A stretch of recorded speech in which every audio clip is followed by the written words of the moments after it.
So I'm going to try to do exactly that because this farce has gone 15 months, 10,000 documents, and 11,000 hours too long, and we've got a lot of ground to cover here.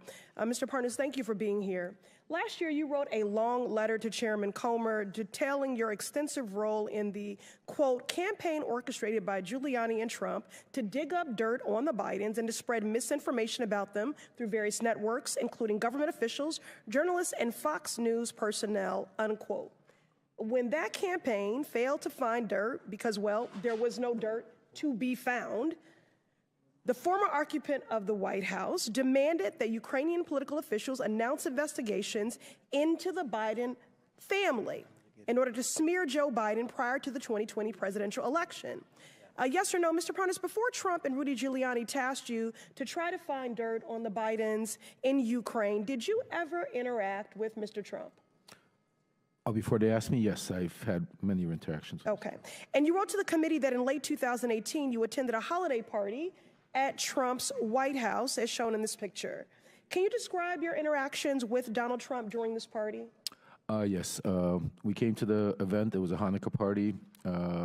Rudy Giuliani joined us. We were supposed to all go to the residence, but at the last second, Rudy said to wait for him downstairs. He was going to go meet Trump himself and update him on everything that was going on.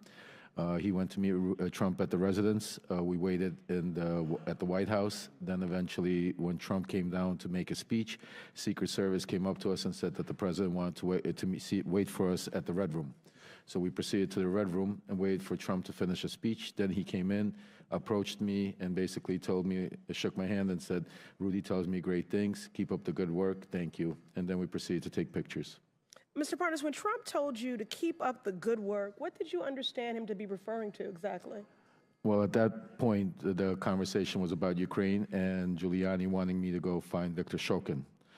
So that's what I took it as keep up the good work, go get Victor Shokin on our way to Ukraine. And Mr. Parnas, after the party, did you interact with Trump again, or were you cut off from interacting with him? After our trip to Ukraine, we were cut off because then the BLT team was formed and the line of communication started going through Rudy Giuliani because they didn't want anybody to notice me with him because I was in Ukraine doing the stuff. I see. So is it fair to say, Mr. Parnas, that you think you were no longer invited to interact with Trump to create a buffer between President Trump and your work with Giuliani to generate evidence of Joe Biden's misconduct in Ukraine? Oh, I was told that. Not that I wasn't invited. I was told that you're going to stop going to the events, to the private events and stuff like that because, well, you're doing this. I see. So despite President Trump's efforts to insulate himself from associating with you as you sought evidence of Biden corruption in Ukraine, you maintained your contacts with individuals in Trump's innermost circle, including Donald Trump Jr., correct? Absolutely, yes. Well, you know, as the saying goes, a leopard can't change their spots. And so, Mr. Parnas, you're a prime example of Donald Trump's habit of welcoming people into his inner circle and then creating distance or the appearance of it from them as he relies on them to commit improper acts. Now, Donald Trump has demanded that Joe Biden be impeached, has enlisted oversight Republicans to do his dirty work in an attempt to try to win the 2024 presidential election by promoting the same lies about President Biden, lies that are firmly rooted in Russia's disinformation and propaganda effort to influence U.S. elections and undermine Ukraine in the midst of a vicious Russian invasion. I yield to Mr. Goldman. Thank you very much, Ms. Presley. I want to get back to this photograph here that I got cut off from before. You, Mr. Bobulinski, called a number of people liars, 6 FBI agents. I did not call this as 6 FBI agents liars. I'm talking. If you go to page... Well, you know better, Mr. Goldman. Okay, go to page 174 of the transcript, and you said it's not an accurate statement. It's a lie related to an FBI report. I didn't call them liars. Sorry, I don't have time. Be quiet. Lie.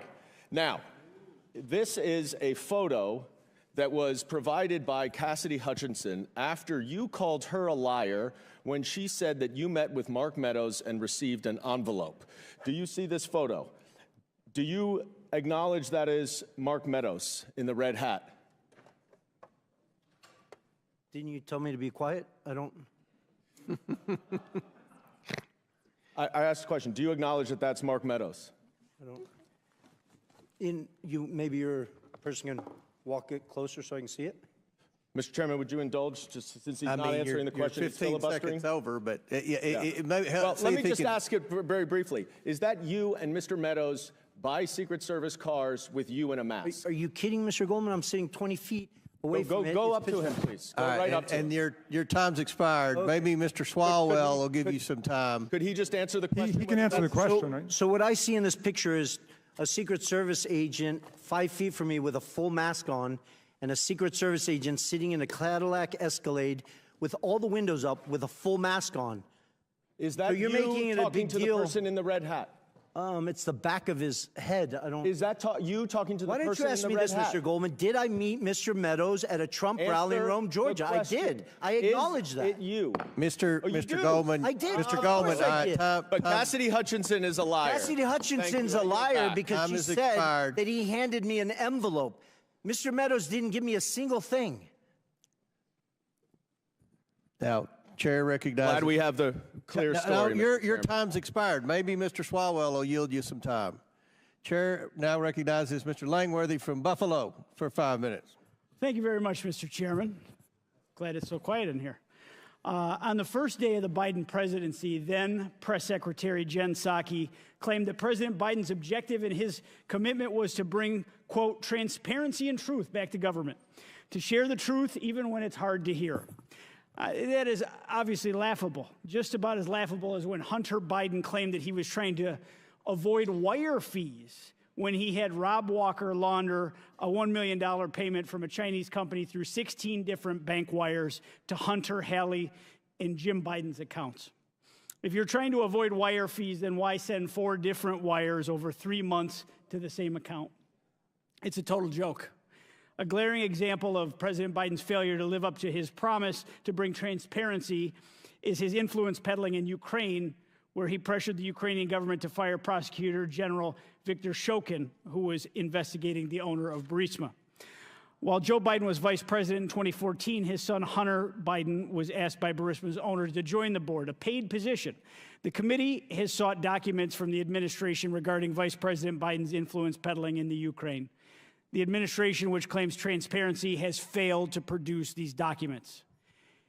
I'll give you an example. On September of 2015, the United States was steadfast in its belief that the owner of Burisma was the face of corruption in Ukraine. The administration vowed to work with the Prosecutor General to tackle corruption in the country. However, that all changed after a phone call from Hunter Biden and the owner of Burisma to Hunter's Washington, D.C. associates in 2015. A few days later, Vice President Biden delivered a speech to the Ukrainian legislature and privately pressured the Ukrainian president to fire the Prosecutor General. The Oversight Committee has asked the White House for drafts of Vice President Biden's speech to the Ukrainian legislature from 2015. They have withheld those draft speeches for nearly 7 months. To this date, we have not been able to review them. We all want to know whether there were edits to the speech after Hunter called D.C. We all want to know whether the vice president, then vice president, changed course to protect his son and his corrupt business associates. We all want to know whether the Biden family's business dealings affected American policy towards the Ukraine. The White House claims to be committed to bringing truth and transparency to government. It just seems like it's only interested when it's convenient for his administration. Now, Mr. Bobulinski, did Hunter ever tell you at any point the value of the Burisma income to him? I was not involved in Burisma. I don't recall him ever mentioning that to me. Okay, did he ever say it was his only income at that time? Oh, okay. Actually, I stand corrected. There's a text message. I never discussed it with him. I was in Monaco at the Grand Prix. He was in Monaco for the Burisma board meeting. He set up a meeting with me. He didn't show up at that meeting. Obviously, you can imagine I wasn't too happy. And he responded to a text me asking him what's going on. And in that text, he states he's on the back of Kola's yacht fighting for the only income he has, but it wasn't from Burisma, it was from the Kazakh deal that he's talking about. I never discussed that with him after that. That was a single exchange between him and I. No. Corruption and a lack of transparency from the Biden family have been common themes through the House Oversight Committee's investigation. And even when asking for simple drafts of then Vice President Biden's speech in the Ukraine, the White House has been anything but transparent. President Biden has done and will continue to do everything in his power to cover up the truth, especially when it's hard to hear. And I yield back, Mr. Chairman. The gentleman yields back. Mr. Bobulinski yields back to me for 1 minute. Is there anything that you want to respond to? No, you don't worry about Mr. Goldman. We don't pay any attention to Mr. Goldman either. But is there anything that anyone said up here that you want to take about 55 seconds to respond to? It's tempting. I mean, my biggest appeal to everyone in this room is I wish you would spend the time focusing on the fact that the Chinese Communist Party infiltrated the White House of the United States of America through the Biden family. I don't say that lightly. It's not a joke. I was willing to die for this country, as was my father and both my grandfathers and my brother. This is serious, serious stuff. We should be asking how that happened. Take the Biden name and the Biden family completely out of it. How did the Chinese Communist Party infiltrate the White House of the United States of America? Let's start there, focus on those facts, what they did, how they did it, why they used money, why they used private enterprises instead of military stuff and other stuff. That is huge to our national security. So I appreciate you yielding that time to me, Mr. Chairman. Well, thank you, and I'll just say this. Mr. Tlaib and Ms. Presley criticized the investigation, but I think most Americans care about public corruption, and they realize the FBI hasn't done the job, that DOJ hasn't done their job, the IRS hasn't done their job. They've been told to stand down. All that's left is the House Oversight Committee, and we will do our job. And pursuant to the previous order, because votes have been called again, the committee stands in recess subject to the call of the chair. The committee will reconvene 5 minutes after floor votes. Reconvene. Chair recognizes Mr. Swalwell for 5 minutes. Mr. Bobulinski, in your interactions with the Biden family, which you've told us all about throughout the day, did you ever observe the Chinese government grant 22 patents to any of Joe Biden's children while Joe Biden was in office? I did not. Did you ever observe the Chinese government, did you ever observe Joe Biden ever own or operate any hotels while he was in public office and take millions of dollars from foreign governments? I did not. Did you ever observe Joe Biden employ any of his children or their spouses in the White House as vice president or president? I did not. I can't speak to that. Did you ever observe, while observing the Bidens install a family member to be the co-chair of the DNC? I'm sorry, ask the question again? Did you ever observe the Bidens install a family member to be the co-chair of the Democratic National Committee? I did not. Did President Biden or anyone in his family take $2 billion from the Saudi government? Not that I'm aware of. Did President Biden or anyone in his family get fined $355 million for tax fraud? Not that I'm aware of. Mr. Parnas, as you've observed Mr. Bobulinski today and his fealty and dedication and loyalty to the Trump family, is that something you recognize as somebody who was also in that cult before? Absolutely. Is there hope for our man Tony here? Very little, I think, until he hits a brick wall. And in your experience, on a scale of 1 to 10, how eager was the Trump campaign in your interactions to manufacture dirt on Joe Biden? 1 to 10, 10 being the highest. 10 plus. 10 plus. Would it surprise you, Mr. Parnas, that the Russians and in their disinformation campaign outlets have often cited Chairman Comer's testimony and allegations against the Biden family to make their own allegations against Joe Biden? No, it doesn't surprise me because that's exactly what they want to happen. Mr. Chairman, it's over. It's over. It's time to pack it up. And I want to give you the top 10 reasons why impeachment is dead. Number 10. Your key witness today is testifying from the slammer. Number 9, key evidence of a bribe that you all relied on. The guy who said that has been indicted for lying about that bribe, and he's a Russian asset. Number 8, another key witness has been indicted as a Chinese agent. Number 7, during the Hunter Biden interview, Mr. Chairman, you didn't even stay for the whole time.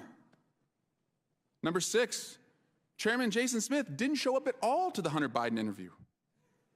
The same day, number 5, Darrell Issa said it's a big nothing. Number 4, today Jim Jordan began his remarks not by relying on any evidence for this investigation, but he went off attacking the DOJ about what they're doing with the Catholics. Number 3, you all still have not sent the articles of impeachment for the Mayorkas impeachment to the Senate, and that happened last month. Number 2, you're now talking about a criminal referral, but if you had evidence for a criminal referral, then you have evidence to impeach somebody for high crimes and misdemeanors. And number 1, and I'm sorry to say this, Fox News isn't even carrying this today. In fact, one of their anchors, as they broke away 10 minutes in, said, this is the same hearing over and over and over. At what point are you going to fish or cut bait? So I just have to tell you, it's over. Impeachment's over. Dunzo. Bye-bye. Rigor mortis. Lights out. Curtain drop. Mic drop. Peace. Adios. Sayonara. Au revoir. Or a language that you all understand. Doi sivdanya. Did I say that right, Mr. Parnas? Yes. I dare you to impeach, but you won't because you don't have the evidence. And because you don't have the evidence, you don't have the votes. Guys, it's dead. And so I'm here to pronounce the time of death.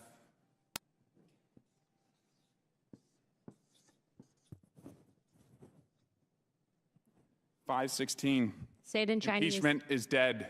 516. Biden impeachment's dead. Joe Biden has been acquitted." Gentleman's time's expired. Chair now recognizes Ms. Luna from Florida for 5 minutes. Mr. Parnas, I want to read to you a few quotes from a letter that you wrote to the House Oversight Committee. First, you said that I will remind you that Zlochevsky's answers are in the report that the House Oversight Committee published. In this document, he stated that Hunter Biden was never asked or assigned to speak with anyone in the U.S. on behalf of Burisma. Mr. Parnas, are you aware that according to Amos Hochstein, a U.S. State Department official, in a transcribed interview with the Senate, Hunter Biden requested to have a meeting with him in November of 2015. Mr. Hochstein testified that he met with Hunter Biden and they spoke about Burisma. So yes or no, that statement that you made to House Oversight was incorrect?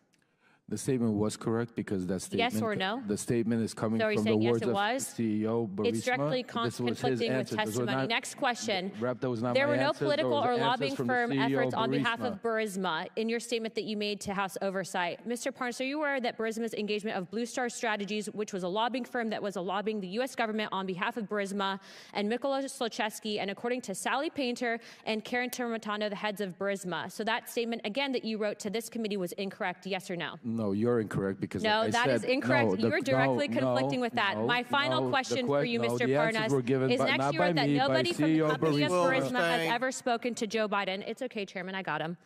Mr. Parnas, Devin Archer testified to this committee that Vadim Picharsky, the corporate secretary of Burisma, sat down for dinner with Joe Biden. So that statement also was incorrect that you wrote to this committee, yes or no? No, it's not incorrect. Mr. Chairman, I think this witness's credibility is shot. I'd like to give the remaining of my time to the amazing representative from Florida, Representative Matt Gaetz. Very good. The Democrats could have sent anyone. They could have sent Hunter Biden. They could have sent Joe Biden. They could have sent Rob Walker. They could have sent Devin Archer. The Democrats could have sought any person to come and refute the direct evidence backed up by bank statements, backed up by calendar entries, backed up by emails, backed up by text messages. And who did the Democrats send to clear the name of Joe and Hunter Biden? They sent Lev Parnas. Lev Parnas, who was charged with enough crimes and violating our campaign finance laws to, serve 50 years, but he gets 4 months. And the big, grand criminal conspiracy Mr. Parnas is involved in is using Russian oligarch money to try to get marijuana licenses, which seems odd, and then using that Russian money to plow into campaigns in order to achieve that objective. But the fraud he committed wasn't just on our election system by plowing Russian money, it was also a fraud on his own investors who didn't get it. So I guess, Mr. Bobulinski, as you hear Maxwell Frost, my colleague on the Democrat side, say that Mr. Parnas, fresh off of his prison time, is the most credible witness we've had to address these business dealings, What's your reaction to that? I think it's laughable that the Democrats are asking Lev Parnas to weigh in on my credibility, a convicted felon that served jail time. I have an impeccable record. Now, he warned me earlier in this hearing that they're coming for me. I look No, I forward didn't to worry. I that. said just keep talking. You'll be there soon. I look forward to that, Mr. Parnas. Keep lying. You'll be there soon. Well, and when Is that a threat, Mr. Parnas? No, it's just the truth. No, did you say they were coming for me? No, I said if you keep lying, you will end up in prison. I'm not lying. You're the Well, one then who if was you're not, lying. you have nothing to You're say. the one who went to prison What am for I lying. for? Tell me what we're lying for, Mr. Bobransky. What? You don't even know what you're talking about. What am I lying? You went to What prison lying? for lying and defrauding No, your what investors. am I lying here? What am I lying here? Oh, the list is Go long. ahead. We don't have enough Go ahead. time. I think Exactly, Mr. yeah. Gates only has a minute. I think you're a little scared, just like So Mr. one Gates. crime- Because Mr. Gates doesn't even ask a question. You're filibustering. I've been here for 6 hours, and not one of your committee members has asked me one question.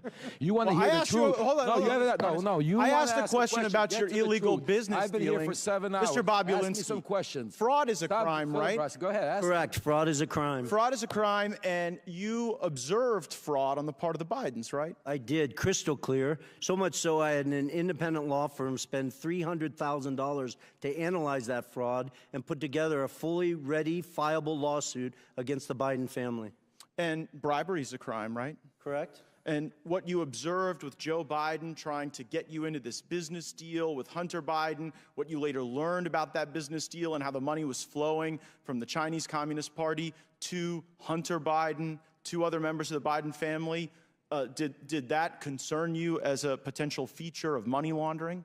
It did. It did. I started to grow concern after I met Joe Biden, and then I sat down with Jim Biden, and he used the term plausible deniability with me, and that's documented because I went back to my lawyers and I asked them, something is starting to feel unright, and they went and hired another law firm to give me a full FCPA workup to go through the details of what could be done and what couldn't be done. Sounds like high crimes and misdemeanors to me, Mr. Chairman. I yield back.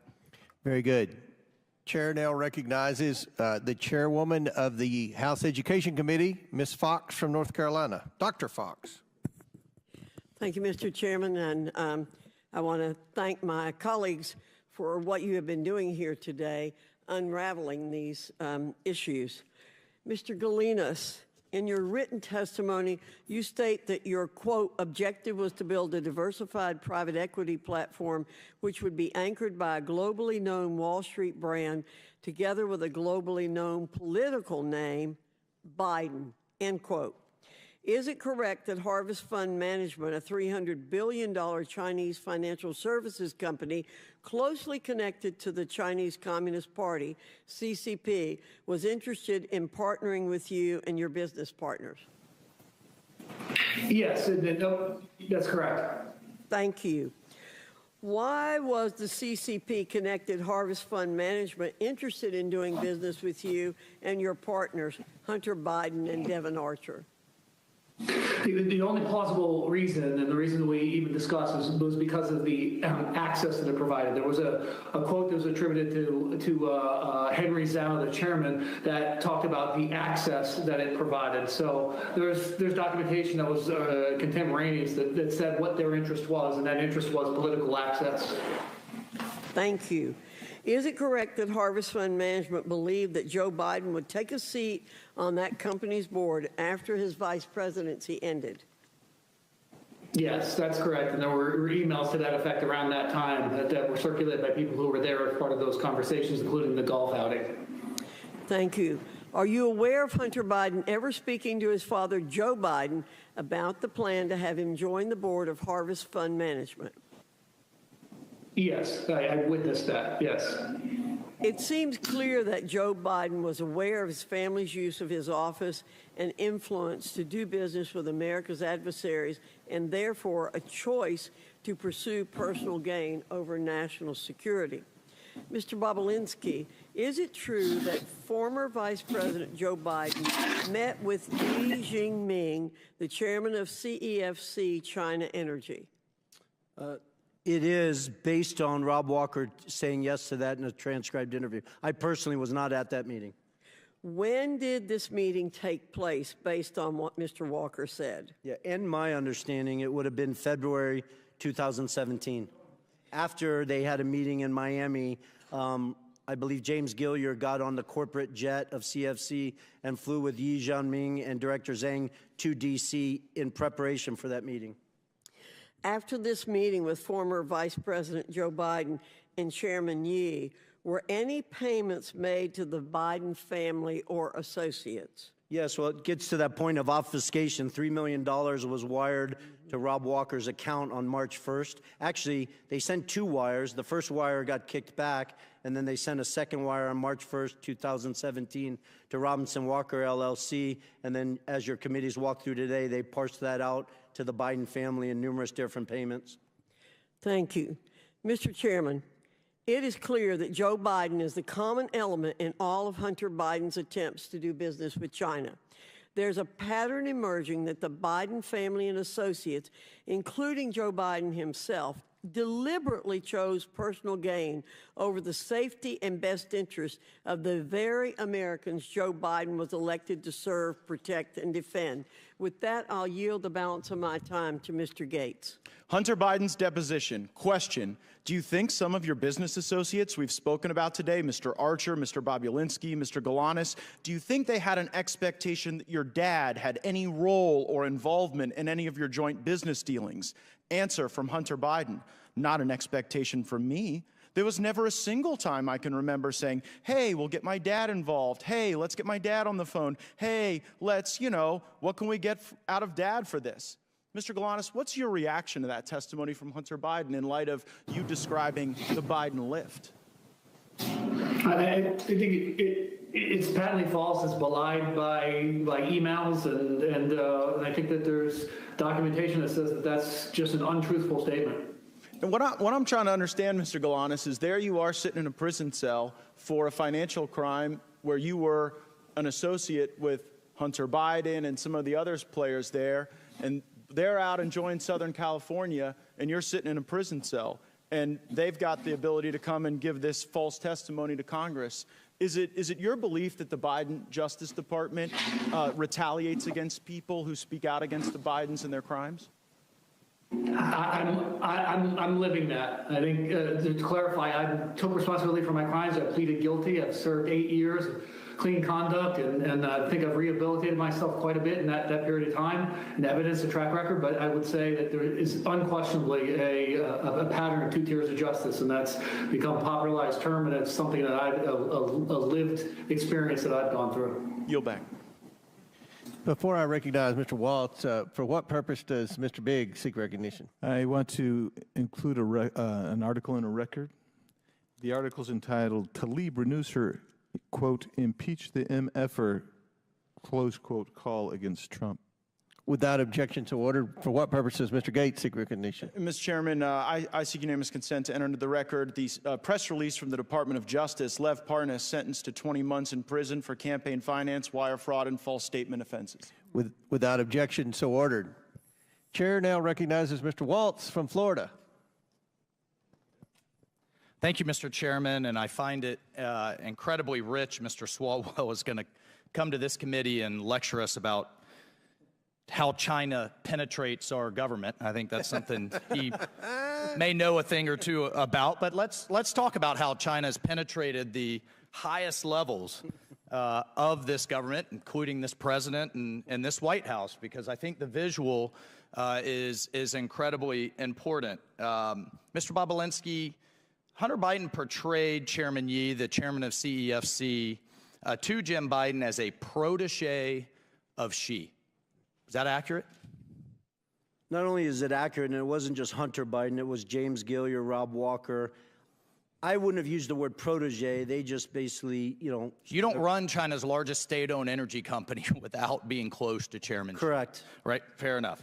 And by the mid-2000s, Chairman Ye ran a business empire estimated, as much as you can estimate a Chinese state-owned enterprise, tens of billions, including, and from a national security standpoint, this is the critical piece here, including implementing China's Belt and Road Initiative, not just all over the world, right here in the United States. Is that accurate? 100%. So CFC was effectively the shadow arm of the Chinese government, deploying tens of billions of dollars around the world, very well documented. At its peak, I think it was doing $50 billion of revenue per year, one of the top 5 largest Debt diplomacy, where they are taking electrical grids, they are bribing officials, they take as collateral, not just grids, ports, airports, key infrastructure that the Chinese government could then leverage and use against any country, but also here in the United States. I mean, that's how the Belt and Road Initiative works. Heck, I was just in the Armed Services Committee with the commander of Indo-PACOM,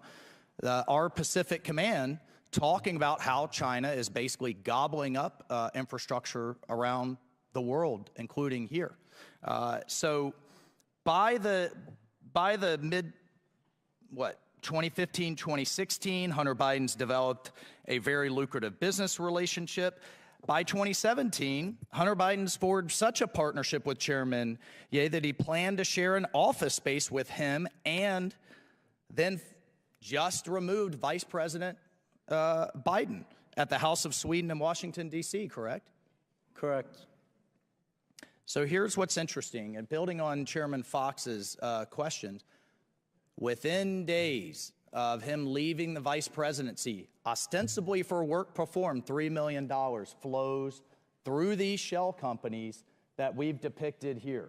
I mean, you could see how complicated this is, but the key piece is the flow to Hallie Biden, to Jim and Sarah Biden, to Hunter Biden and his various affiliates. And the kicker here, Mr. Chairman, is that we know Hunter is then complaining about paying all his dad's bills. He's complaining to the other relatives saying, you freeloaders, I'm having to use all this money to pay the big guy's bills, house renovations and all kinds of things, correct? Correct, and it's important for the American people to understand the $3 million was 3 of $20 million that the Bidens expected to be paid for the work in 2015 and 2016. Mr. Chairman, and that's not just my word, that is documented. That's all documented, bank records, text messages, emails. Mr. Chairman, Bob Menendez's wife can't get paid by the Egyptians and then provide that money over to pay Goldbar Bob's, Senator Menendez's bills. I can't have my daughter get paid by, I don't know, Kazakhstan, Russia, and China and then pay my bills. Sure. And we know also that they had commingled funds with the Vice President of the United States. When we talk about crimes, let's talk about the crimes. We know he perjured himself. That's a crime. We know he was acting as a foreign agent. And was he registered under FARA? Was he registered as a foreign agent? Not that I'm aware of. Was his dad complicit in him acting as a foreign agent through meetings and dinners and what have you? That's crime. 100%. That's crime number 2. He was clearly acting in that capacity. We have the Foreign Corrupt Practices Act, and we already have them thanks to the work of this committee for tax evasion. So, Mr. Chairman, there are multiple crimes that this committee has established ample evidence. We must move to impeachment. We cannot allow this to stand. And I look forward to seeing those references to the Department of Justice's. For this alone, this is a critical national security issue. The Chinese Communist Party call it the princelings. They don't go after the principle they want to influence. They go through the sun. And it is right out of their playbook. And they've done it at the highest levels of the United States government. I yield my time. Very good. Mr. Chairman, I just have a couple of UC requests, if that's all right. Proceed. One is from Devin Archer's transcribed interview testifying that Joe Biden had nothing to do with any of Devin Archer's business ventures with Hunter. Second is the declassified intelligence community assessment from the National Intelligence Council, March 2021, detailing efforts by Russian actors to interfere in the 2020 U.S. elections. And finally, most importantly, the U.S. District Court decision from the Southern District of New York in United States versus Galanis, where Mr. Galanis was described as a con artist who wanted to be in business with Hunter Biden but never was, and how they thought that they could add layers of legitimacy to their con operation. If I could have those introduced. Without objection, so ordered. Now the chair recognizes Mr. Gates from Florida. You're a serious business person, Mr. Bobulinski, right? I am. Unlike the convicted felon next to you, you've served in the military, right? Correct. You've done big deals. Correct. Complicated deals, deals that involved foreign businesses, right? Correct. And so what I'm trying to figure out is when you came to realize that you showed up at the wrong party? Because you kind of strike me as a guy who showed up to do a legitimate business deal, and you ended up instead at a bribe. And so as you're looking at CEFC, as you're having this meeting with Joe Biden, as Hunter Biden is introducing you to his web of contacts, when did you go from serious businessman Tony Bobulinski working to make a buck in a capitalist system to a guy worried that you had been unwittingly ensnared into Hunter and Joe Biden's bribe operation with the Chinese Communist Party? I appreciate the question. It wasn't an aha moment. It was more of a process. I am a serious businessman, demonstrated by the different deals I've done around the world and the success of them. But it started, remember, the Biden family wasn't my entry into this. James Gillier, who I'd known for over 10 years, who traveled the world doing business, kept trying to get me involved. I really had no interest. I sat down in the spring of 2017 to walk through things, and then I quickly put together two businesses, Sinohawk and Oneida. After the meetings in Los Angeles with Hunter and Joe Biden, it started to sort of, bells and whistles started to go off when Jim Biden used the term plausible deniability. Plausible deniability is the first moment, straight from the lips of Jim Biden, right on the heels of your discussion with Joe Biden, where you start to think, this might not be legit. Correct. And my lawyers at the time could attest to that, because I reached out to them saying, listen, I'm a former naval officer. I held a Q security clearance. I couldn't collect, somebody couldn't take me to dinner for $50. This just does not make sense to me. But you proceed, and then later this thing starts to get a lot uglier. What's the moment you go from, okay, your spidey senses are up, you're analyzing this, to now you know this is a crime that you are bearing witness to? The end of July, when the Biden family put them right front and center in the middle of a $9 billion transaction between the Russian state-owned energy company Rosneft and CFC, a surrogate for the Chinese Communist Party. And was there ever a time in the deals you were involved in where you started to see the money move around the legitimate business enterprise and toward the pockets of the Bidens? Well, the challenge, Mr. Gates, with that is at the time they moved the money, right? You guys have the text messages where Hunter Biden shook down Director Zhang, but I was not aware of that. I spent a year asking questions of, this doesn't make sense to me, where's the money? I stepped in and had lawyers work to dissolve the two entities. I didn't know till years later that they had defrauded me, they had gotten paid all this money, and all this craziness. The amount of facts, it just seems pretty simple. This is either a bribe or a business. It was a bribe from the Chinese Communist Party. And I don't say that lightly. There's 1,200 pages, 8 days of testimony in the Southern District of New York. I encourage everyone watching me, hearing me say this, they're publicly available. Go read them. Our Department of Justice outlines in intimate detail the corruption and bribes that CFC was deploying to political officials all over the world. It wasn't just in the United States. So I'm here to believe that they did this in every other country, but with the Biden family, it was pristine. It was an actual clean business. That's absurd. And you came to know that, and that's when you blew the whistle, right? That's when you started to get worried, when you saw Joe Biden. I stepped away from it. There's the whistleblowers. I can't give them kudos enough for the bravery and the risk they put their family in. They publish stuff where I am voicing the concern of the Rosneft deal. And you animated your concerns when you saw that this wasn't just a corrupt bribe, a corrupt business deal happening to a guy who used to be vice president. When you see that Joe, everyone's made a big deal like you're a bad guy that you showed up at the debate, or you're trying to give life to these facts that you've observed, that it's so bad that you did that during a political contest. But observing this, it kind of seems like it would be unpatriotic for you to stay quiet. Of course. And so, I mean, Joe Biden running for president clearly motivated the Chinese to consummate this bribe. Did it also motivate you? Well, I didn't want to go public. I wanted to simply unload all the facts, personal experiences. It's funny, there's 18 people on this committee with law degrees, including, I think, Mr. Swalwell. Evidence, firsthand testimony, is the most powerful evidence you have. I've given it, Mr. Galanis has given it, along with a whole host of other witnesses.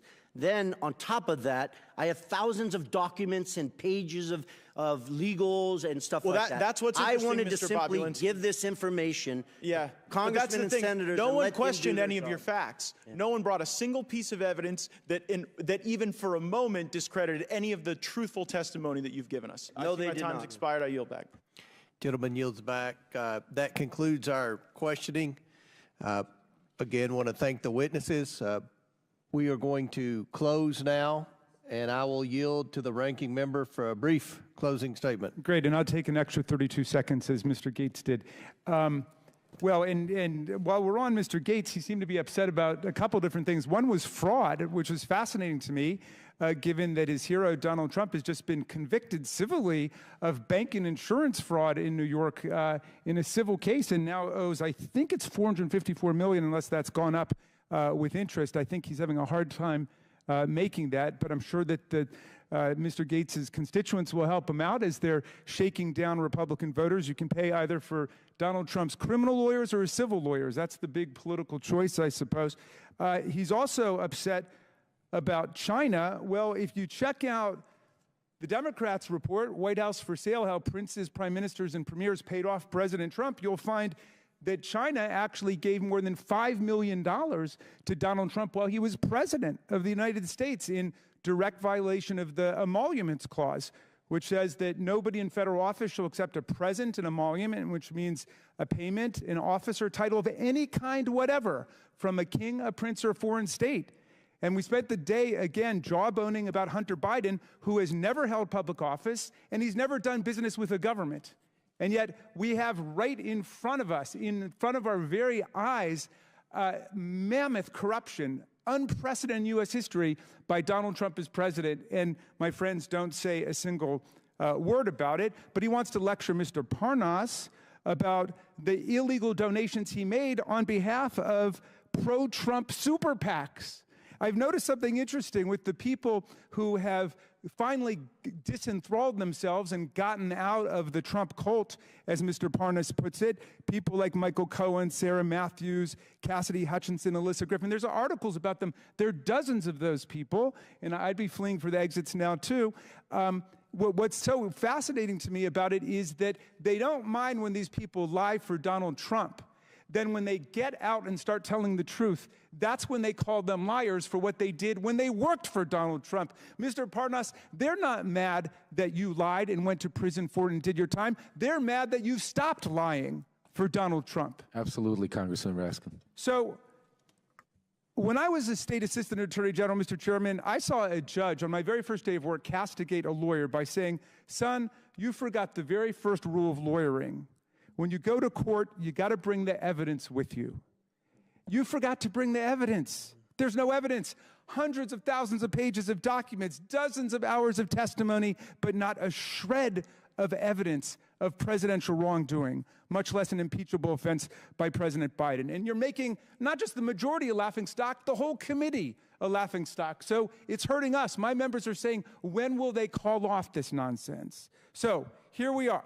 Again, Mr. Parnas, I want to thank you.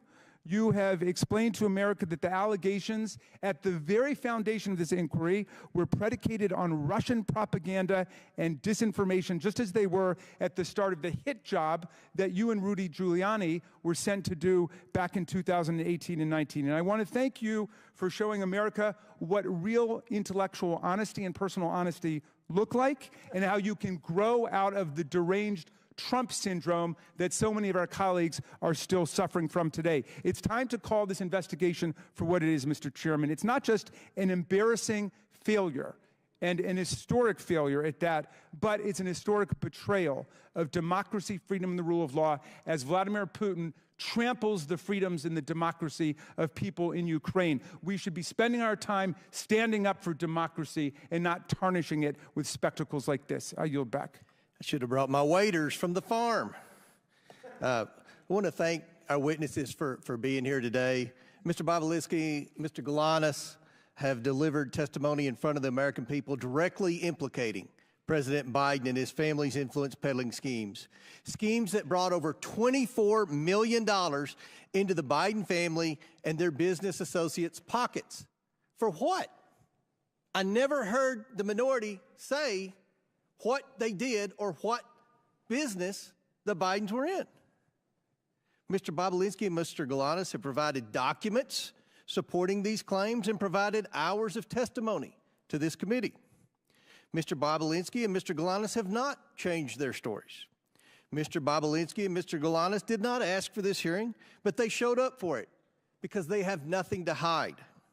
I also invited Hunter Biden to this hearing, in part due to his own request that he be allowed to provide transparency and testimony before the American people.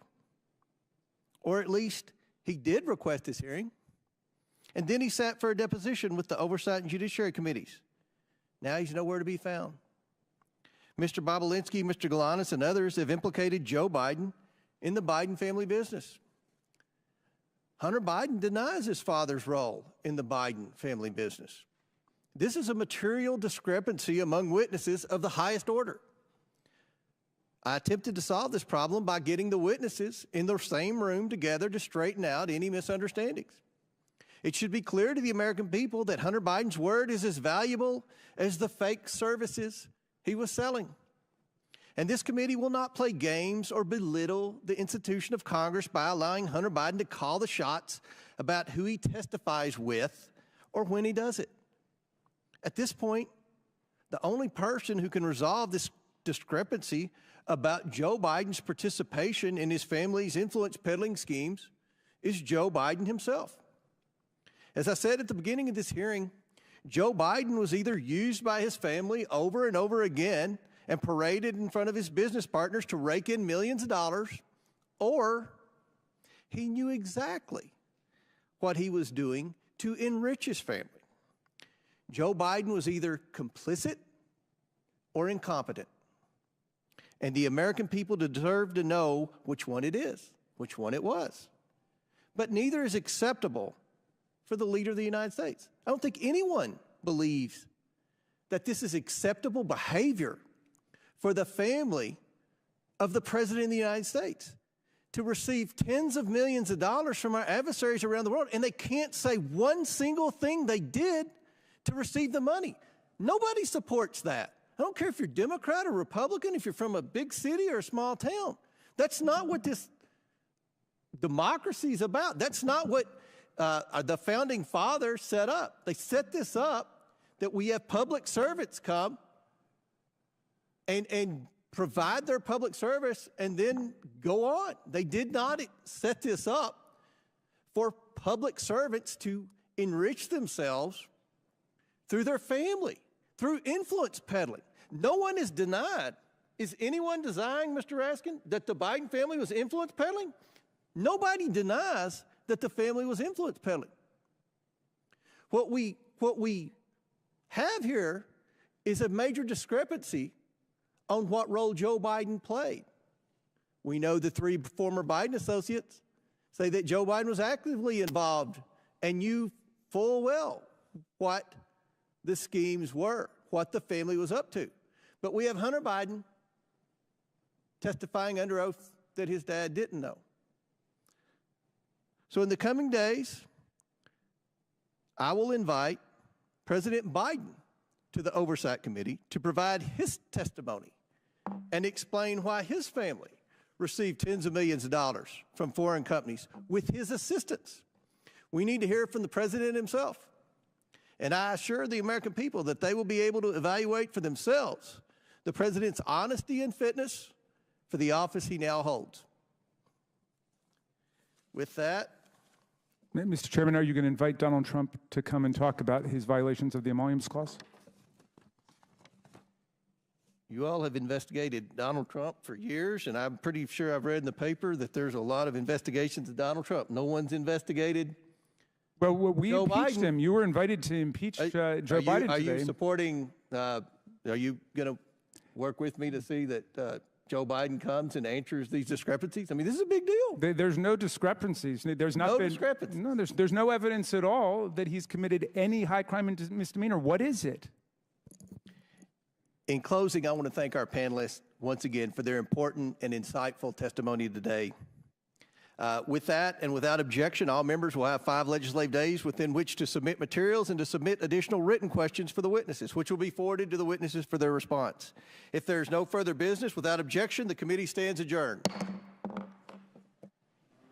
Will come to order. I want to welcome everyone here this morning. Without objection, the chair may declare a recess at any time. Without objection, Chairman of the Ways and Means Committee, Mr. Jason Smith of Missouri, Representative Matt Gaetz of Florida, and Representative Eric Swalwell from California are waived onto the committee for the purpose of questioning the witnesses at today's committee hearing. For today's hearing, opening statements will be limited to 10 minutes for the chair and 10 minutes for the ranking member. The chair also notes that points of order pertaining to the engaging of personalities against the president will not be in order for the duration of today's hearing. Given that this is a hearing regarding this committee's impeachment inquiry, members must be allowed to speak frankly. The chair now recognizes himself for an opening statement. Today, the House Committee on Oversight will hear from witnesses who have previously provided information during our deposition and interview phase regarding the Biden family's business practices in China, Ukraine, Russia, and other places around the world. At the start of this Congress, the Oversight Committee has investigated what product or service the Biden family and their associates were selling that would justify over $24 million in payments. We've reviewed emails, bank records, text messages, suspicious activity reports at Treasury, and other evidence normally compiled during an expansive investigation such as this. The Oversight Committee has found no credible evidence of the Bidens providing any work product. The committee has identified no legitimate value or document or even one single hour of work the Bidens have provided their business partners. Nothing. What is apparent after over a year of investigation is that the Bidens do not work in any traditional sense of the word. They do not work as consultants or lawyers or advisors. The Bidens don't sell a product or service or a set of skills. The Bidens sell Joe Biden. That is their business. For months, we have heard Democrats desperately proclaiming that witnesses have told this committee that Joe Biden had no involvement in his family's business dealings. But where are those witnesses today? It's telling. Democrats haven't invited one of these witnesses to today's hearing. That's because they know their testimonies would not withstand public scrutiny. Democrats have relied on these witnesses' opening statements and have willfully turned a blind eye to the facts that have come out in these interviews once the witnesses were questioned about our record of evidence. Democrats now must rely on bringing in a distraction witness to talk about nonsense, and who can't talk about any of the facts brought by today's witnesses who worked with the Bidens. Now, President Biden cannot control his adult son. He cannot control his brother, his sister-in-law, or his 9 family members who have received money from these transactions. All President Biden can do is control his own actions, and that is what we are here today to discuss with the witnesses. Because in the course of this investigation, we have learned that Joe Biden has taken action after action to further his family's plans to get rich. He shows up to meetings, gets on phone calls, shakes hands and tells people to, quote, look after my family. He goes to dinners with foreign oligarchs and a Ukrainian executive paying his son millions of dollars. He gets paid with money from Chinese businessmen who he has meetings with and tells other business associates he'll see what he can do to help their situations. He writes letters of recommendation for foreign business associates' children. The scam is simple. The Biden family promises they can make a foreign partner's problems go away by engaging the U.S. government. The problems can be anything. a Ukrainian corruption investigation, moving Russian money to the United States, a Romanian criminal prosecution, access for China to American energy sources. Joe shows up, shakes a few hands in front of his son, and says, quote, "Take care of my boy," or something similar. And the money flows to the tune of tens of millions of dollars. It's done over and over again. The Biden family promises Joe's power. Joe Biden shows up, and millions of dollars come into the Biden's pockets. Joe Biden is the family's closer. How could he not be? The Bidens aren't doing any other work for these foreign companies that would warrant tens of millions of dollars. There are only two explanations for this. The first is that Joe Biden knows exactly what he's doing and knows a handshake, a wink, and a smile is enough for him to maintain, as Jim Biden famously calls it, plausible deniability. Or Joe Biden is being led around by his family and has no idea who he's meeting with or what message he is sending, and is truly an elderly man with a poor memory. There's no other explanation. Either Joe Biden is complicit or Joe Biden is incompetent. Since becoming chairman of this committee in January 2023, I've promised the investigation into the Biden family's influence peddling would be based on bank records, witness testimony, and verifiable facts. After years of Democrats using this committee as a mouthpiece for every conspiracy theory they could find, like the Russian collusion hoax, under my leadership, the committee has returned to real investigations. If Democrats want to spin another Russian hoax, I will ask them to answer one question. What services did the Bidens provide to earn them and their business associates over $24 million? What did they do for the money? Democrats have the same bank records as we do, and bank records do not lie. The witnesses today are here to talk about Joe Biden. Republicans are here to talk about Joe Biden. If Democrats wish to spend their time beclowning themselves with another Russian collusion hoax for the sake of protecting President Biden, they can do so. As I said I would, I've invited Hunter Biden here today to sit alongside his business associates and provide his side of the story. Hunter Biden demanded a public hearing. I've given him one. Maybe he will show up. He has said he isn't, but he loves saying one thing and doing another. At some point, Hunter Biden saying one thing and doing another begins to reflect poorly on his ability to tell the truth at all. But this hearing is not about Hunter Biden. This investigation is not about Hunter Biden. It's about Joe Biden and the lies he continues to tell the American people. With that, I yield to Ranking Member Smith, or Chairman Smith. Thank you, Chairman Comer and Ranking Member Raskin. From the beginning of this investigation, we've made clear that we will follow the facts wherever they lead. The facts have led us to two conclusions. One, the Biden family has for years traded on Joe Biden's name in order to rake in millions of dollars, often doing so with his direct knowledge and clear involvement.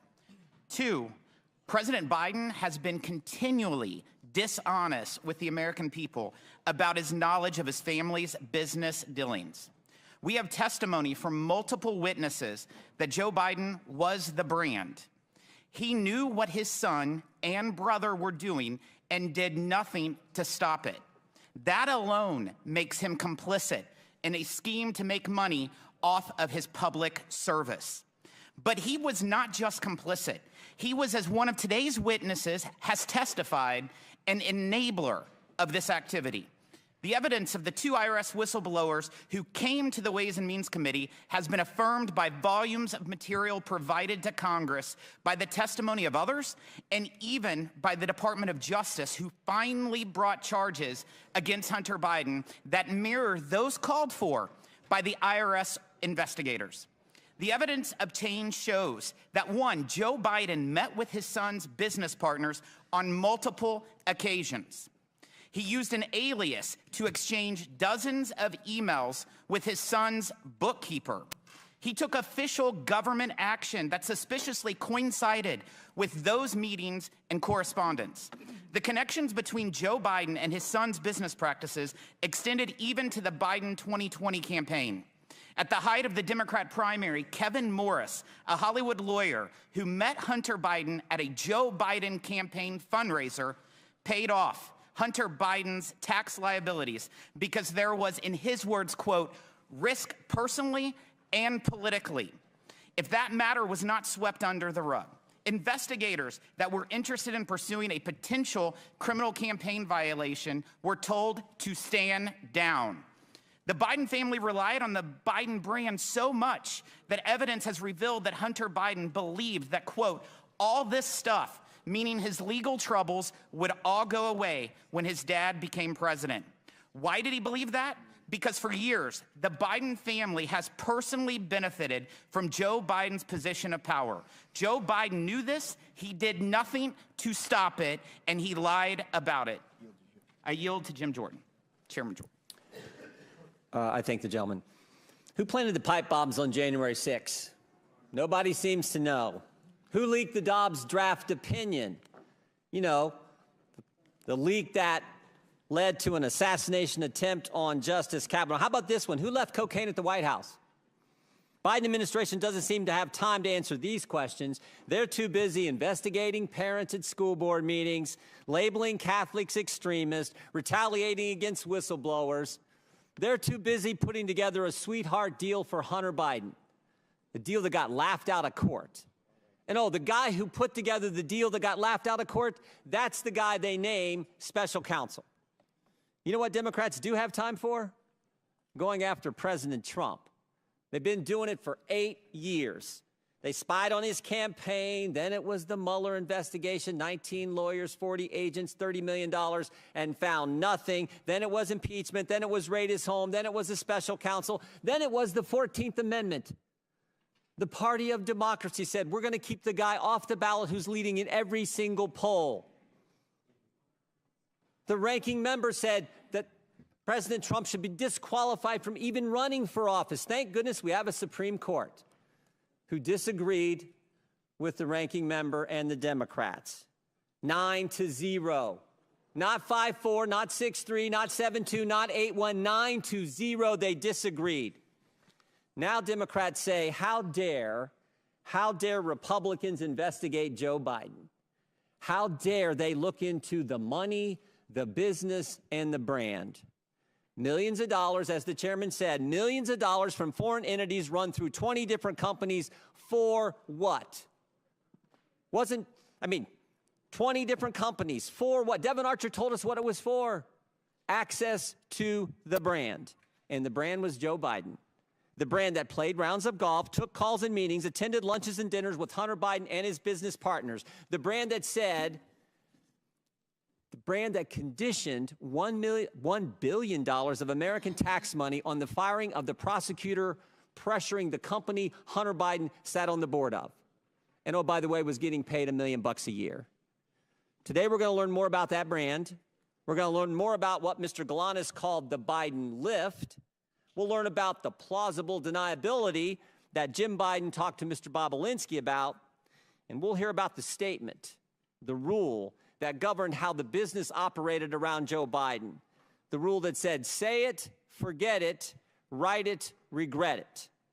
So I want to thank our witnesses for coming here today. They, like the whistleblowers who came to the Ways and Means Committee, are doing it simply because they want the American people to have the truth.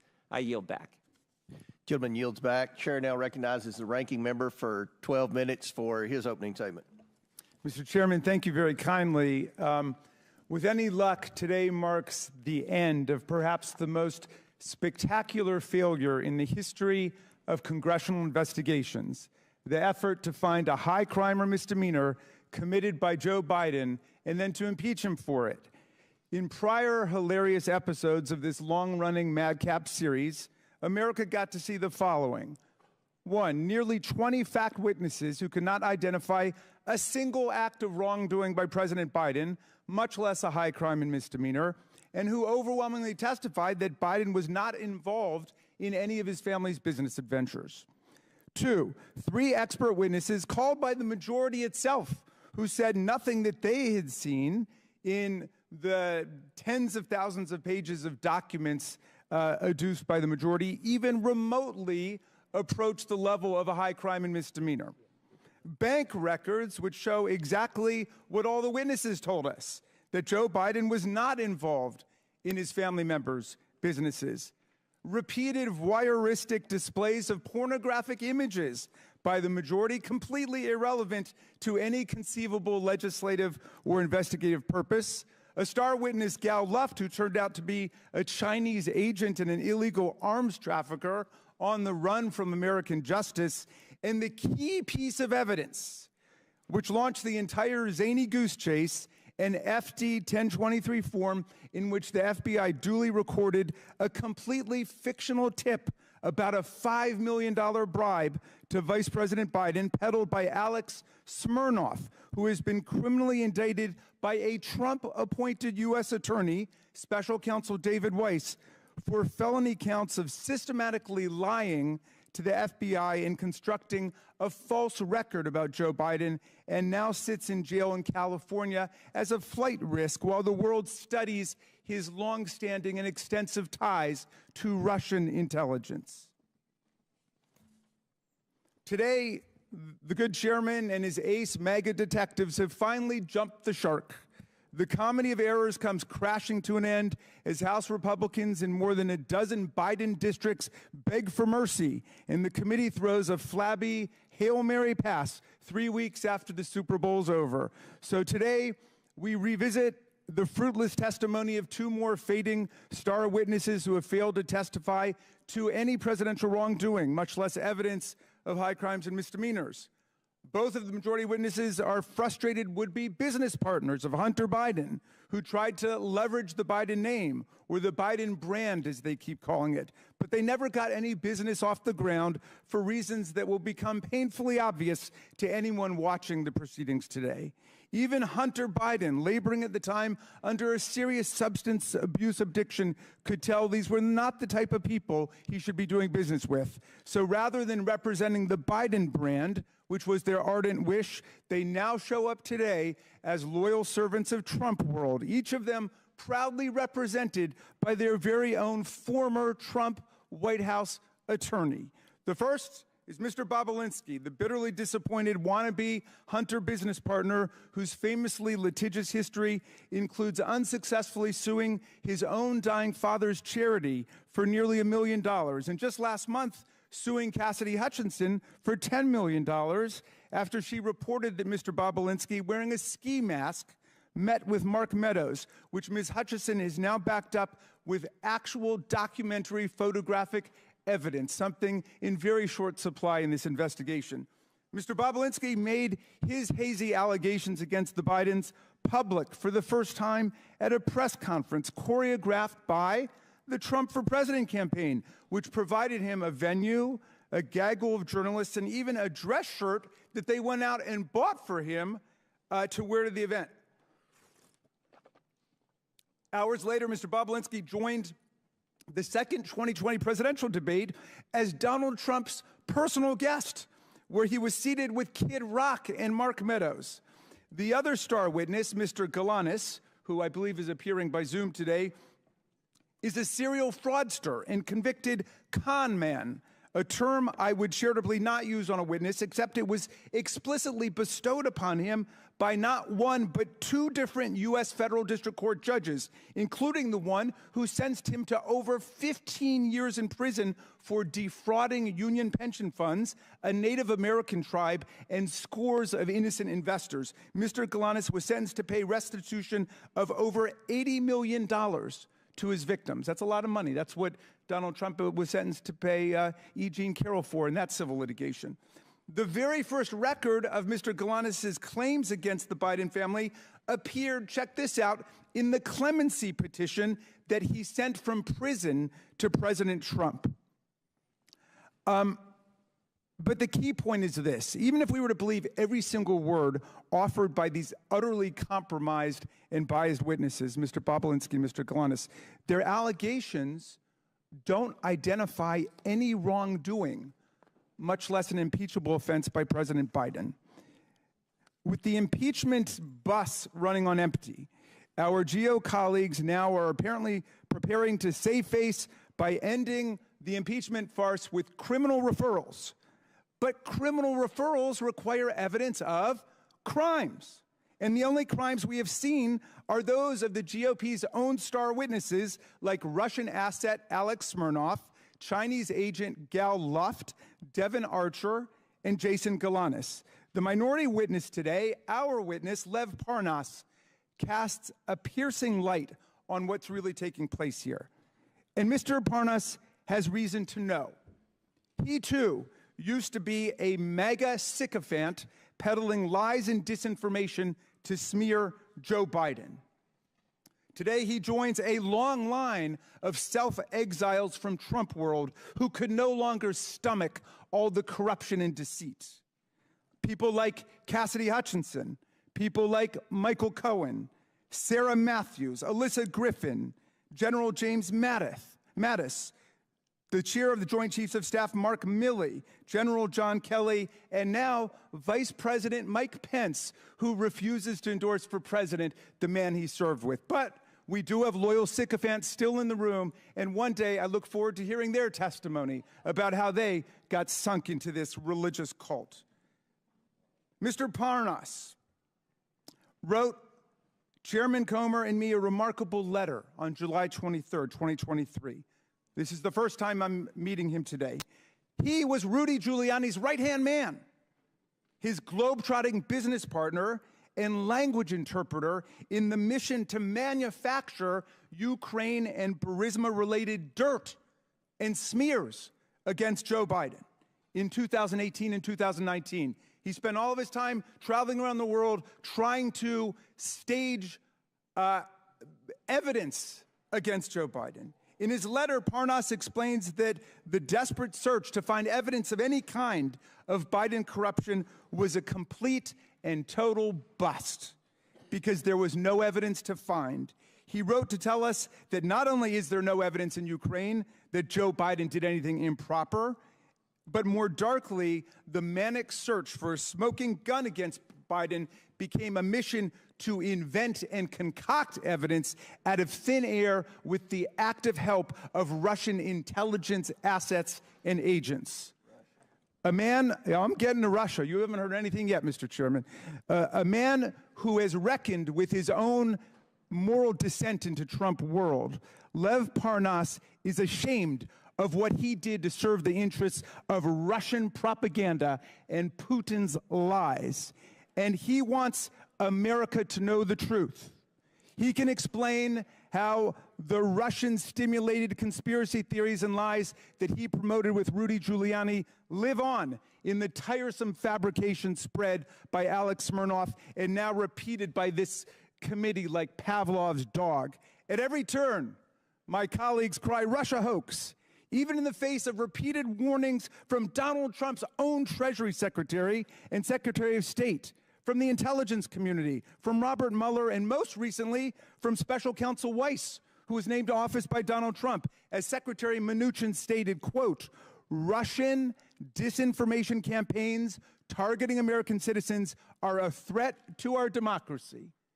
That's Secretary Mnuchin, someone that you guys usually defend, but my GOP colleagues continue to cry Russia hoax like cult members selling flowers at the airport.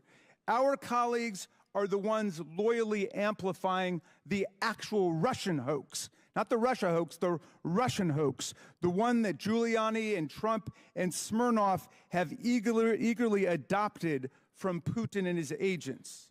They participate in this hoax while they shamefully block $60 billion in military assistance to President Zelensky and the besieged Ukrainian people 5 years after Trump and Giuliani tried to shake President Zelensky down for counterfeit dirt on Joe Biden. And while they continue to parrot these transparent Russian lies, Vladimir Putin wages his bloody aggressive war on Ukraine filled with atrocities like the mass kidnapping of children and the rape and slaughter of civilians. The MAGA right's wholesale adoption of this Russian hoax and their sellout of the Ukrainian people by the MAGA right is an historic betrayal of democracy, freedom, and the rule of law. But the defense of democracy begins with fidelity to the truth, and the oversight Democrats, America's truth squad, against this disinformation is here today to set the record straight.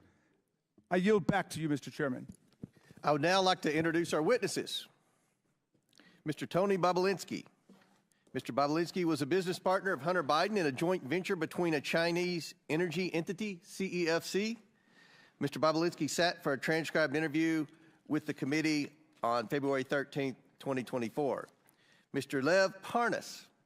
Mr. Parnas was not a business associate of the Biden family. Mr. Parnas is an entrepreneur, a political activist, and an author. And Mr. Jason Galanis.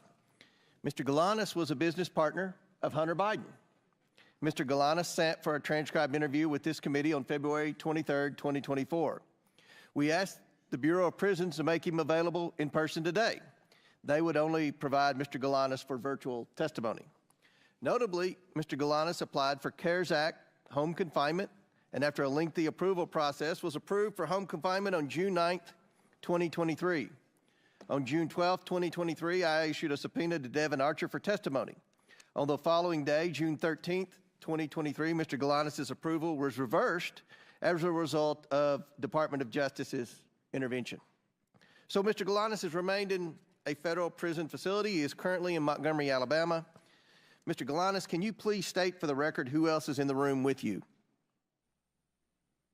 Yes, Chairman Coleman.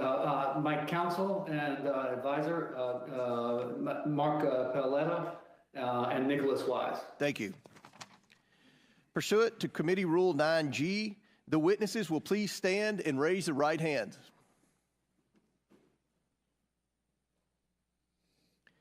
Do you solemnly swear or affirm that the testimony you are about to give is the truth, the whole truth, and nothing but the truth, so help you God? Let the record show that the witnesses all answered in the affirmative. Thank you. You all may be seated.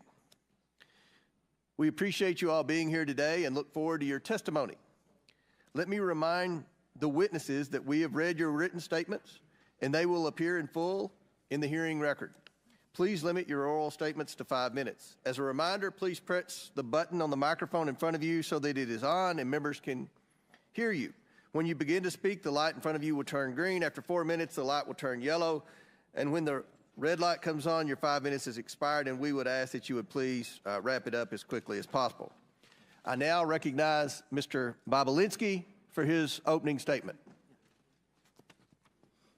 Should I allow Hunter to give his opening statement first? Well, doesn't appear Mr. Biden showed up for his public hearing, so we'll recognize you, Mr. Bobulinski. Okay. Thank you, Mr. Chairman. Chairman, ranking members, and members of Congress, good morning. Thank you for this opportunity to speak with you and present my truthful testimony to the American people. I sit here today under oath for one reason and one reason only. The American people deserve to hear the truth. Though the truth involving the deep corruption of the Biden family, including the malfeasance of the sitting president of the United States, might be raw and unpleasant, the American people must hear it. You're presented here today with two narratives in this investigation. A false one being pushed by Joe Biden, a serial liar and fabulous, now under this impeachment investigation for public corruption. His brother, Jim Biden, a 75-year-old man who can't keep his lies straight, including under oath. And his son, Hunter Biden, a chronic drug addict facing 2 indictments with 12 counts. You also have before you the truth, confirmed by multiple Biden family business partners over many years and backed up by mountains of irrefutable evidence, including text messages, emails, documents, recordings. I am the only Biden family business partner with an impeccable military record. I'm grateful that this country has given me the freedom to be successful. I worked hard to become independently wealthy.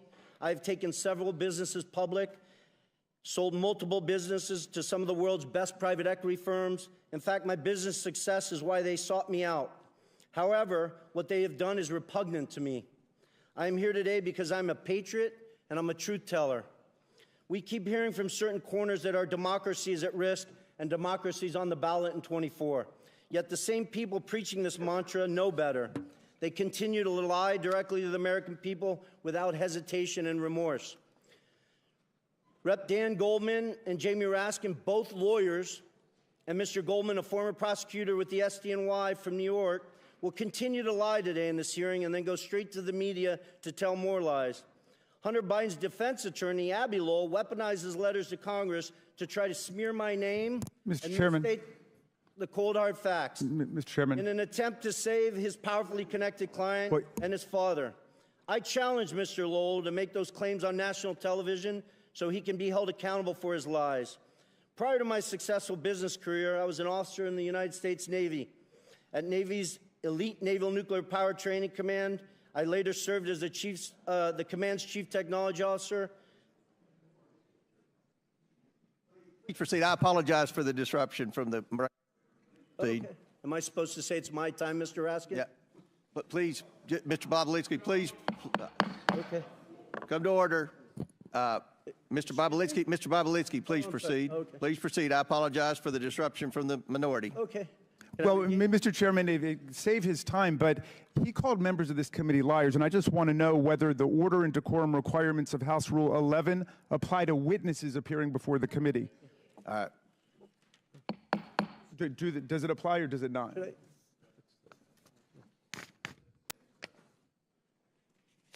Should I address? I don't.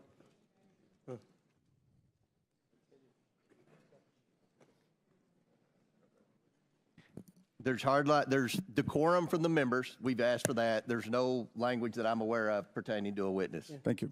So don't make sure we didn't waste any of his time on the opening statement. Mr. Bobulinski, I'm sorry for the disruption. Please continue your opening statement. I think you, Mr. Raskin, used. We'll make sure it's right. We'll make sure. Okay, great. I just want to restate, make sure the American people hear all these facts. Abby Lowell weaponizes letters to Congress to try to smear my name and misstate the cold hard facts in an attempt to save his powerfully connected client and his father. I challenge Mr. Lowell to make those claims on national television so he can be held accountable for his lies. Prior to my successful business career, I was an officer for over 6 years in the United States Navy's Elite Naval Nuclear Power Training Command as a decorated master training specialist. I later served as the commander's chief technology officer, where I held a huge security clearance from the Department of Energy and the NSA. When I left Nuclear Power Training Command, I was the #1 ranked direct input officer in the entire command. And then I jumped into the business world and public markets. While I have made a few contributions over the years to Democrats, such as Representative Ro Khanna, I don't see him, but I hope he shows up today. He sits on the Democratic side of the Oversight Committee. I'm not a political person. I come from a family with a long history of distinguished service in our nation's military, including my father, both of my grandfathers, and my brother, all of whom were willing to sacrifice their lives for this great country. My sister serves our military vets for 2 decades at the Veterans Administration. We've lived our life as a family in service to this great country. I hope the American people will pay close attention to this hearing. I also hope they will understand that some members of this committee will engage in absurd attacks and efforts to try to deflect attention from the facts. And I will present today by questioning my integrity and my patriotic duty. You may see me speak passionately at this hearing, but for good reason. Not only was I willing to die for this country, every single male member of my immediate family was willing to die for this country. I want to be crystal clear. From my direct personal experience and what I've subsequently come to learn, it is clear to me that Joe Biden was the brand being sold by the Biden family. His family's foreign influence peddling operation from China to Ukraine and elsewhere sold out to foreign actors who are seeking to gain influence and access to Joe Biden and the United States government. Joe Biden was more than a participant in and a beneficiary of his family's business. He was an active, aware enabler who met with business associates such as myself to further the business, despite being buffered by a complex scheme to maintain plausible deniability. I ask this big question. If there's no evidence of corruption here today, if Joe's conduct and the conduct of his family were fully legal and proper, then why are they so dishonest about it? Not just slight misrepresentations of fact, but deep untruths about the entire corrupt enterprise. Hunter Biden gave his transcribed interview on February 28th and lied throughout his testimony. Here's just one egregious example of Hunter's perjury.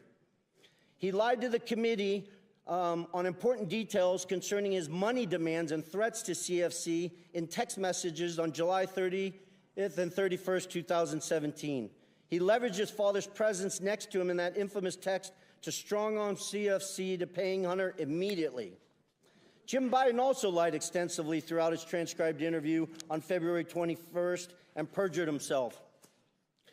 An example of that, on page 100 of his transcript, Jim is asked specifically, Do you recall having a meeting with Hunter Biden, Tony Bobulinski, and Joe Biden? Jim's response, absolutely not.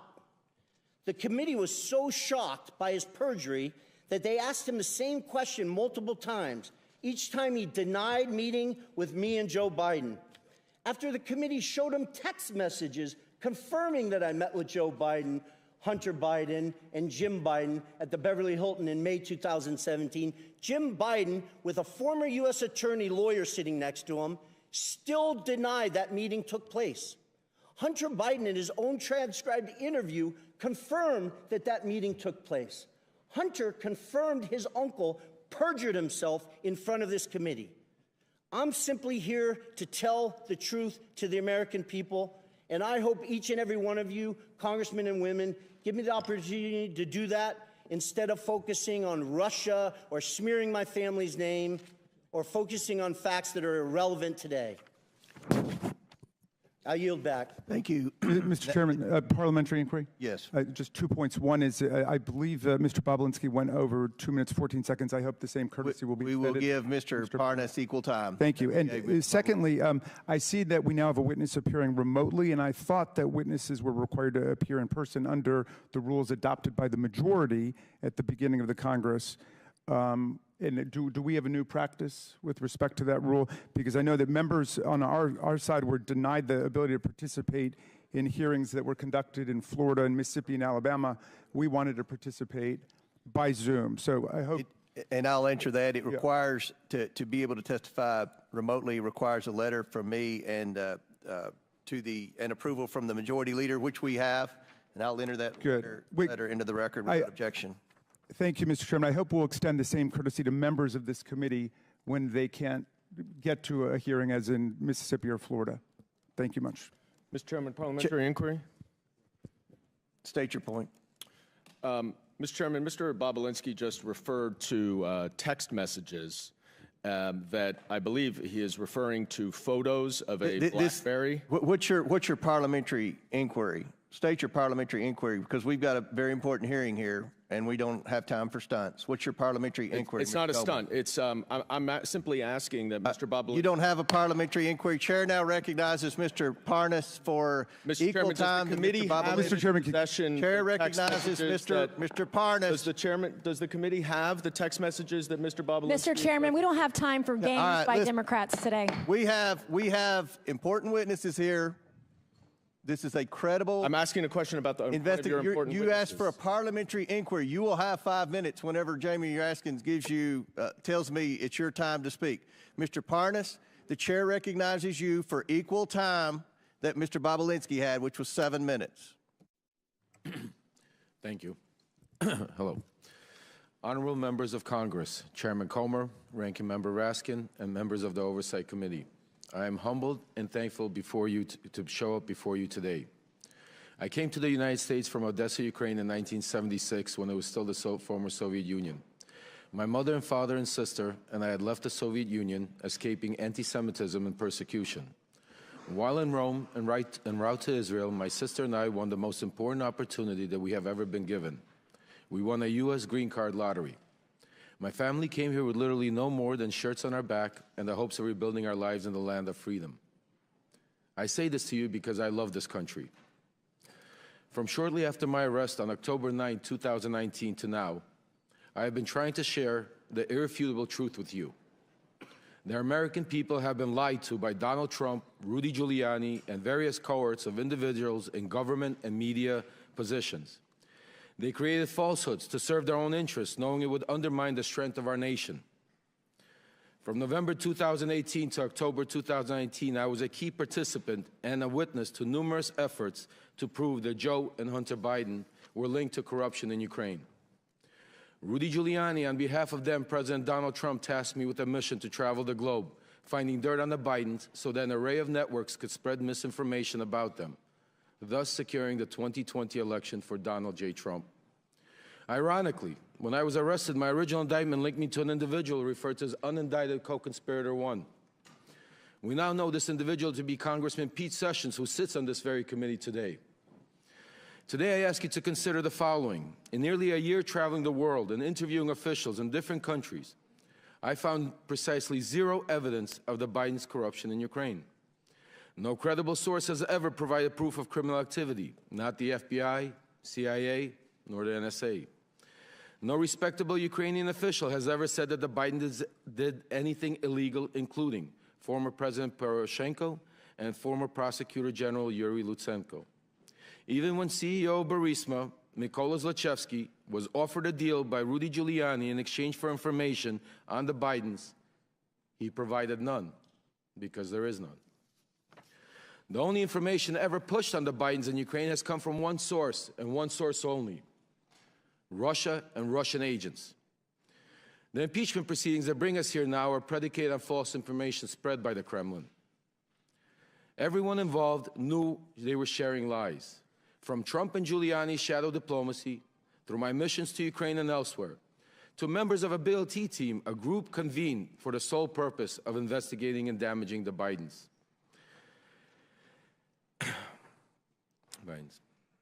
Everything was for the ultimate benefit of Donald Trump and thereby Vladimir Putin. Because the team's investigations were centered around Biden and Ukraine, I was designated the point person in every matter they pursued. That is how I know with certainty that these Biden stories are untrue then and are untrue now. Congressman Pete Sessions, then Congressman Devin Nunes, Senator Ron Johnson, and many others understood they were pushing a false narrative. The same goes for John Solomon, Sean Hannity, and media personnel, particularly at Fox News, who used this narrative to manipulate the public ahead of the 2020 elections. Sadly, they are still doing this today as we approach the 2024 elections.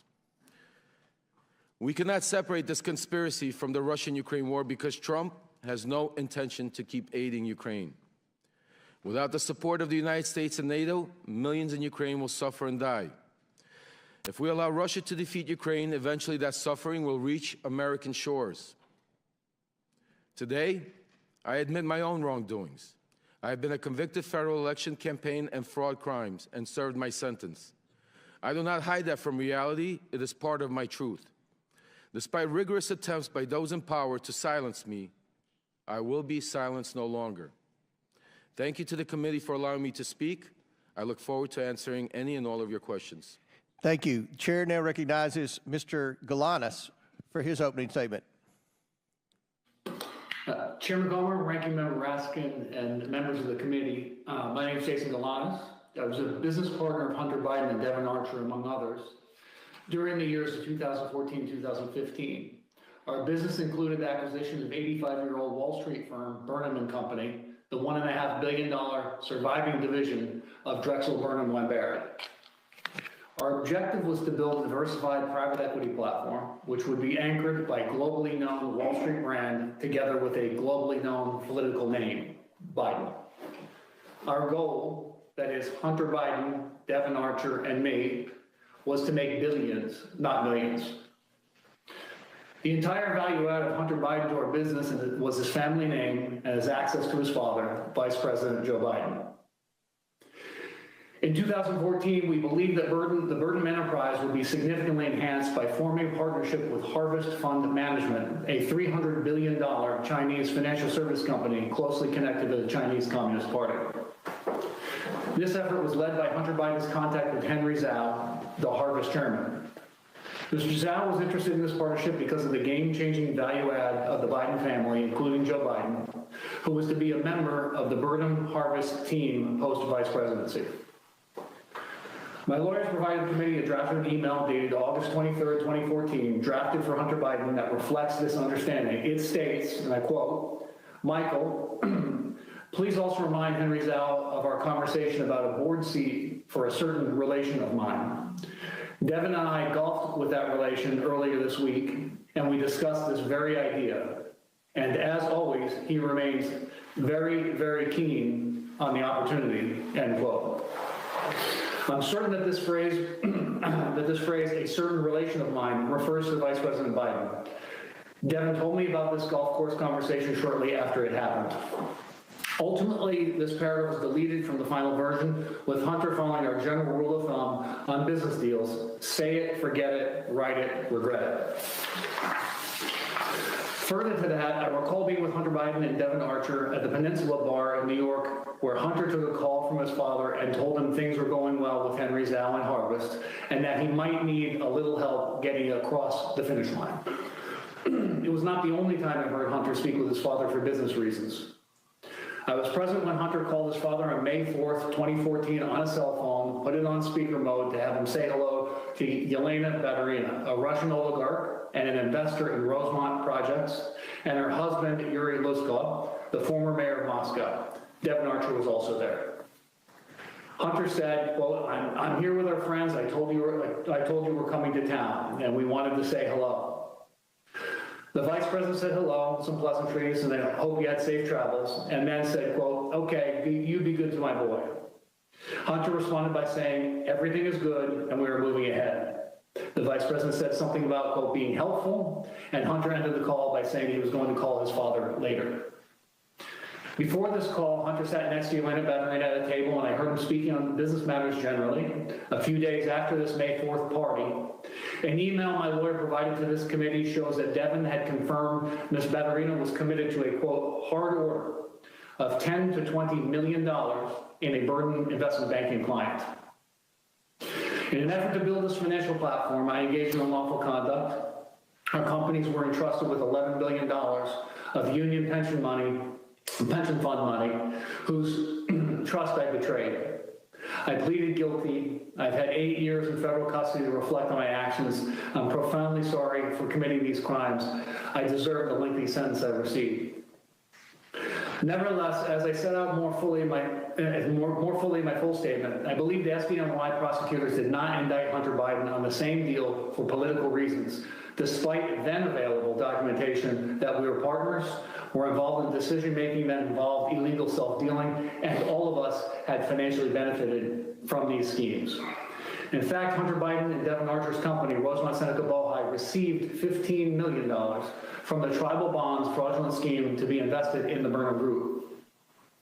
I've offered to supply this information to the government about Hunter Biden's crimes, but the prosecutors have been uninterested. And my request for commutation I filed in DOJ in December 2020 did provide information about Hunter's culpability. The DOJ has retaliated against me and vigorously objected to my being placed in home confinement pursuant to the CARES Act.